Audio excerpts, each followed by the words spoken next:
Enough out there? Well, my name is Mark Takano, and I was the first openly gay person of color to serve in Congress. And we are gathered in front of the Supreme Court, united in our call for freedom as the justices hear today's arguments. We are calling on the highest court in the land to remember that freedom is not reserved for a select few. The Constitution's freedoms exist for all Americans, including trans Americans. They deserve the freedom, you deserve the freedom to make decisions about their own bodies for themselves. We have seen what happens when justices take away America's freedoms. We saw it 2 years ago when the Dobbs decision stripped countless Americans of their constitutional rights. Within a week of the Dobbs decision, Dobbs was cited in every single anti-trans related case being litigated at the time. Doctors, the very same people we trust to guide us through some of our hardest decisions, have been very clear about where they stand as doctors. Every major medical association in the United States supports providing transgender patients the care that they need.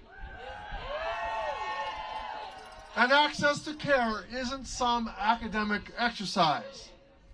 For trans people, this is critical, often life-saving care. Now, trans patients don't make these decisions in a vacuum or in a whim.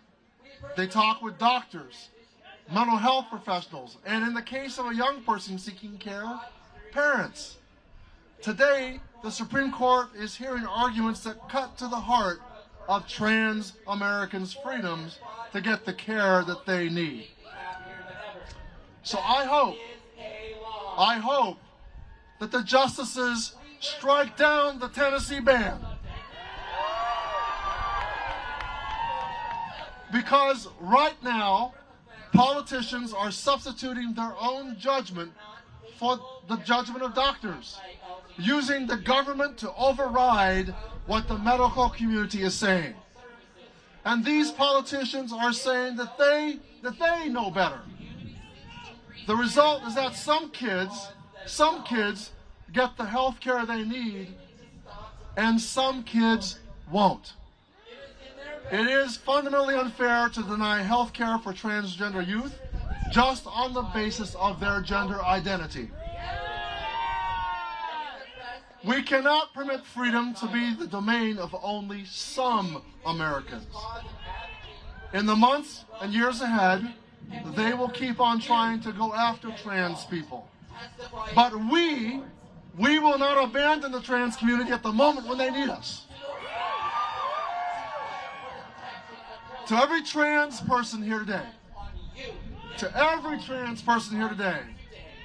I want to say, you deserve dignity.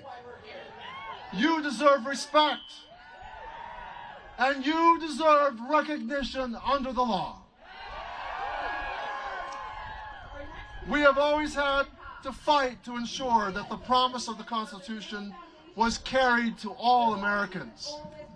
You know, when the Constitution was first established in 1789, it did not recognize and include all people. We fought a terrible and brutal civil war, and out of Reconstruction, we expanded the idea of who was an American through the 14th Amendment. It took a full century for the spirit of the law to begin to be fulfilled. And at stake today is nothing less than the basic decency of the court recognizing trans people as full Americans. So thank you for being here, and thank you for being who you are.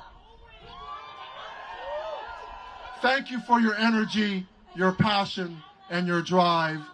We need all of those things, and we need you. God bless all of you. Thank you so much.